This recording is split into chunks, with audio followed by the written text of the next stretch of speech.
The Second World War broke out in 1939, and the people of Castlereagh were affected by the bombing raids carried out on Belfast. Some of our senior residents share their memories. Irene Kirkpatrick and Elizabeth Rogers were schoolgirls at the time, and Elizabeth remembers a nightly trek up the Castlereagh Road. Well, in the early 1940s, there were a lot of blitzes in Belfast, and the German bombers flew up the Belfast Lough, because obviously the shipyards were there. So the people in East Belfast were very vulnerable because of all this. And every evening, just after tea time, they came in a whole line up the Castlereagh Road, some carrying little budgie cages, their pets, blankets, their children, everything. And they came in a procession right up the Castlereagh Road till they got to the top of the Castlereagh Road, which is now the Knockdual carriageway. But in those days it was called Trochloney. And they walked along there and they took shelter in the hedges. But one evening, my mother and I decided to go out. There was a blitz on, and I was tired of being put onto the kitchen table. So I persuaded my mother to go out one evening, and we walked up the Castlereagh Road and along the Trochloney. And while we were there, the anti-aircraft guns blasted out and lit up the whole place. And my mother and I were surprised to see all these people lying in the ditches.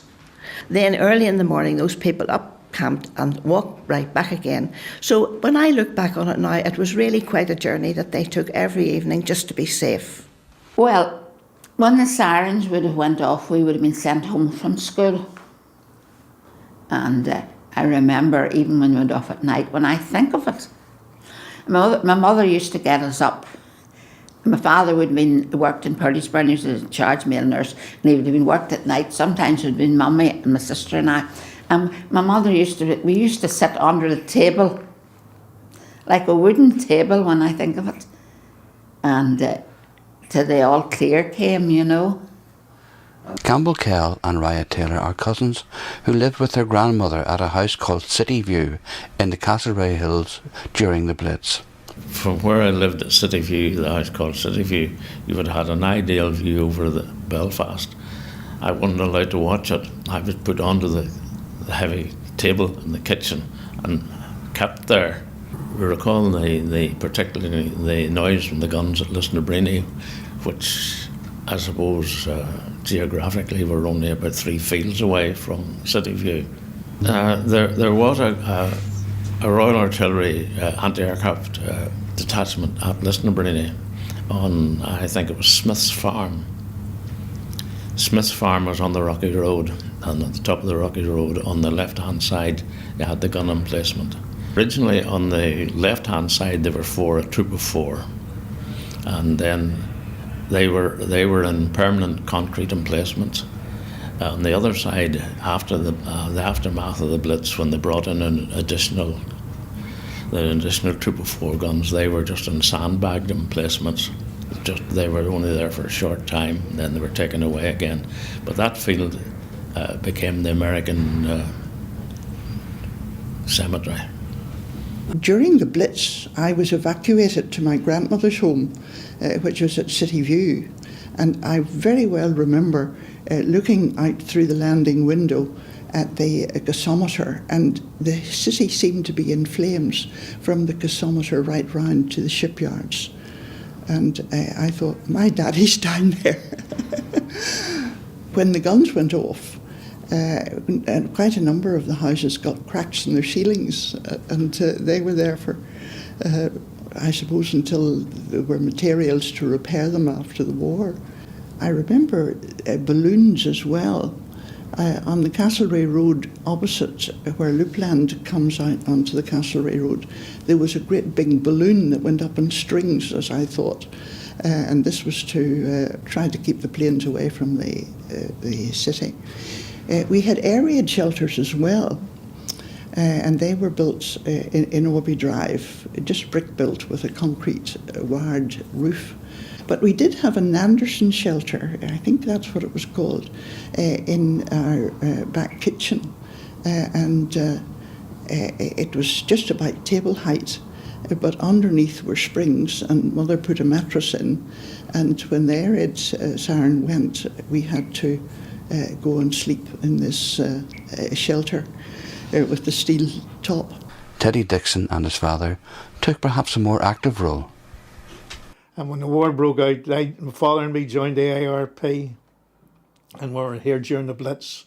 Well, at night there, we would patrol the area to see that all the lights and all was out and looking after people. And when the sirens went, got them into air raid shelters, then we thought they were good, but they were death traps. So there was the bombs just blew the sides out and the roofs fell in on them.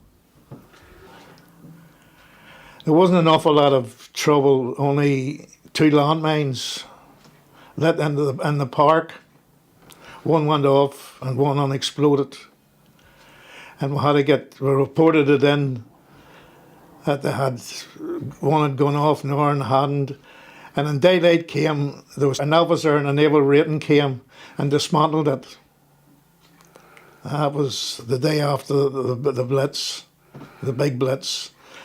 All we got was a lot of sentry bombs. We didn't get any other bombing, only in sentries. We had to put a lot of fires out. Apart from the anti-aircraft battery at Lisnabrini, there was another fascinating facility built to distract the bombers from their target. George Busby explains. Another interesting aspect of the Castlereagh area was the dummy village, which was built on the Knockbracken Road. Basically runs from Maryland Crossroads up towards Clonmacally Hill. A series of concrete basins were established. These were filled with oil, waste oil, timber, and anything that would burn, and also a whole series of air raid shelters. And the plan was that in the event of a raid on Belfast, these fires would be lit to try and draw the German aircraft away from the city to bomb this area, which in fact was in the country. Of course, life went on throughout the war, but with some significant changes. Peter Carr tells us about life in Dundonald. Well, Dundonald was totally transformed by the war. The population doubled. All sorts of servicemen came here. Canadians, Americans, French, Polish. Americans notable maybe because the whites and the colours lived in separate accommodation, and this sort of forest of nothing huts was built in the place. Air raid shelters were built on the green. Air raid shelters were built on the grounds of the school. A dummy village was built up in the Hollywood Hills. 3 families had to move out to make way for that, so it was quite extensive. The dummy village was to deceive the Luftwaffe. So they would drop their bombs in the middle of nowhere and Belfast would be saved.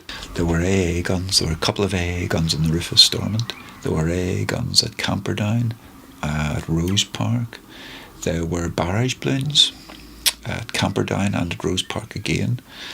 There were searchlight. There's a searchlight near the Kempstones, yes. And there was the Northern Ireland Radar Centre was set up in the middle school beside the green. And there's a story that the old lady who lived beside it, she didn't take her clothes off for the whole duration of the war because she didn't want this radar seeing her in the buff, that wouldn't do. So the bombs fell on the night of the raid, and they fell all over the place. Half a dozen townlands bombs fell in, and they fell near a place called Whiteman's Row on the Cumber Road, and they badly damaged some houses there, and they destroyed a little shop run by a woman called Mrs. Manall.